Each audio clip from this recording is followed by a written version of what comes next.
이게 당장 뭐 언제 태양광 산업 끝났다, 2차 전지 끝났다. 굉장히 그것도 또 선동이다. 이거는 바뀌지 않는다. 트럼프가 무식한 거죠. 제정신이 아닌 거잖아요. 개인 투자자들 좀 어떻게 그래서 보는- 제발 좀 사라고요. 그러니까. 앞으로 얼마 남지 않은 미국 대선. 이 대선의 승자가 누가 되느냐에 따라서 경제에도 엄청난 변화가 예상됩니다. 그래서 오늘은 홍춘욱 프리즘 투자자문 대표님 모시고 선거 결과에 따른 예상 시나리오와 그 속에 숨은 우리 재테크 전략에 대해서 알아보려고 합니다. 이제 선거가 얼마 남지 않다 보니까 이런 후보별 경제 공약도 조금씩 더 구체화되고 있는 것 같아요. 좀 쟁점별로 한번 짚어주실 수 있을까요? 둘 다 엉망입니다. 사실 제가 봐서 두 후보 모두 뭐 별로 차이 없는 것 같아요. 둘 다 파퓰리스트들이고요. 무슨 생각으로 이런 공약을 짰나 싶을 정도로 엉망입니다.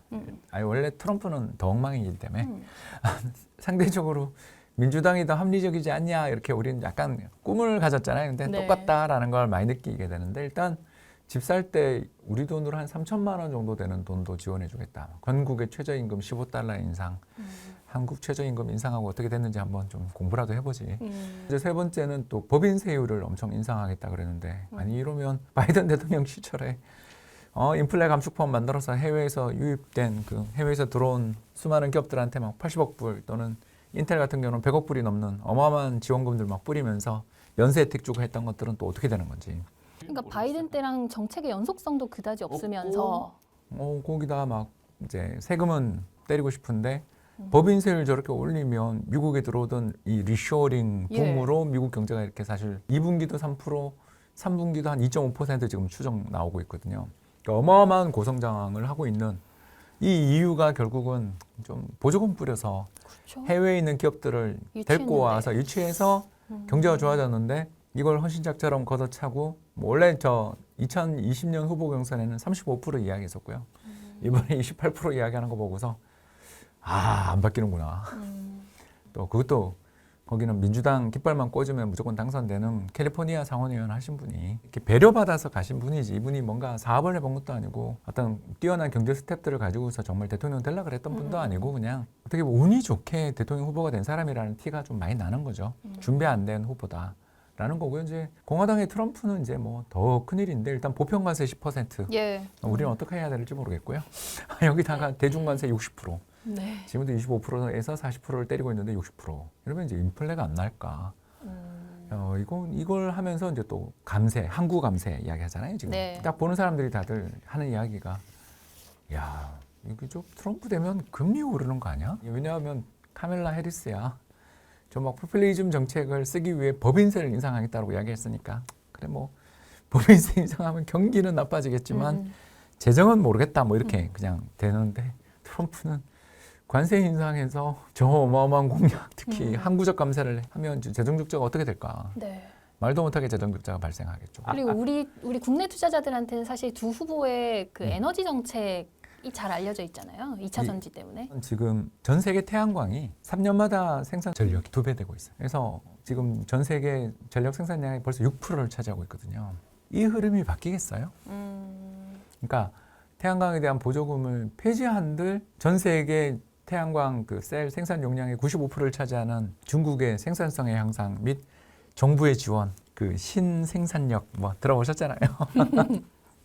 그래서 나라에서 어마어마한 돈을 대서 전 세계를 제패할 때까지 중국 태양광을 무조건 밀어주고 있는 상황에서 과연 뭐 태양광 관련해서 미국 정부가 중국산 안 된다 그러면 택가리해서 들어오지 그게 미국 내에서 생산되는 게 전혀 경쟁력 없는데 무슨 수로 막을 건지 그리고 이게 당장 뭐 언제 태양광 산업 끝났다, 2차 전지 끝났다 이런 식으로 이야기하는 거는 굉장히 그것도 또 선동이다. 저는 우리 한국의 2차 전지 산업 ESS에 관련돼서 굉장히 비관적인 비율을 갖고 있어요. 왜 중국이 너무 잘해서 그런 거지. 네.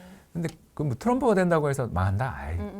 이건 대세. 대세입니다. 이게 너무 싸요. 매 3년마다 전 세계 생산 용량이 2배가 되는 가격이 10년 사이에 거의 10분의 1 토막 나는 걸 버린다? 관세로 버린다? 관세보다 더 낮아지면 되죠. 이거는 바뀌지 않는다. 그러니까 트럼프가 무식한 거죠. 이거를 억제한다고 들 문제가 아니라 미국에 그걸 키우는 방향으로, 그러니까 보조금을 주는 방향으로 갔어야 되는데 관세하고 중국산 금지한다고 해서 이게 막을 수 있는 게 아니잖아요. 이제 선거 결과는 뭐 우리가 어떻게 장담하기는 어렵지만 당선자가 누가 되느냐에 따라서 수혜를 볼 뭐 업종, 섹터 이런 건 우리가 좀 예측해 볼 수 있지 저는 그런 않습니까? 거를 예측한다는 자체가 벌써 아직 트럼프를 모르는 사람들이다. 네. 그래서 저는 뭐 트럼프 트레이딩이니 해리스 네. 트레이딩이니 하는 사람들은 시장에 대해서 뭐 문제 좀 얼마 안 되는 사람들이 아니면 뭐 당해본 적 없는 어, 제가 연금에서 일하면서 트럼프한테 당하면서 느낀 게 뭐였냐면 이 사람은 네. 정상인이 아니다. 그래서 얼마 전에 전 미국 국방부 장관이 재밌는 이야기잖아요. 에스퍼 전 네. 국방부 장관이 미국의 CBS 60 Minutes에 출연해서 했던 이야기. 멕시코의 그 마약 카르텔을 부수기 위해서 핵 버튼 누르려는 걸 막기 위해서 에스퍼 전 국방부 장관을 비롯한 전 스태프들이 덤벼들어서 카카 이러면 큰일 납니다. 세계가 멸망한다. 우방국에게 미사일을 쏜다라는 발상 자체를 하는 것 자체가 상상이 안 가는 거죠. 이 사람이 또 더 나가서 베네수엘라도 미사일을 쏠라 그랬던데 베네수엘라가 전 세계 생산 그 매장량 1위의 석유 국가입니다. 네.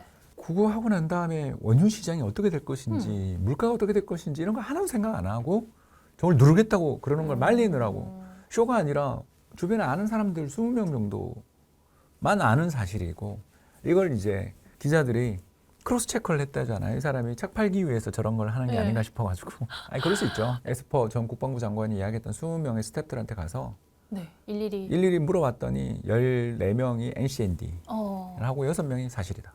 그럼 크로스 체크가 된 거네요. 된 거죠. 그러니까 방송에 나왔죠. 그러니까 예측 얼마 불허다. 전에 비즈니스 위크랑 인터뷰를 하면서 대만은 공짜로 우리의 보험을 누리고 있어요.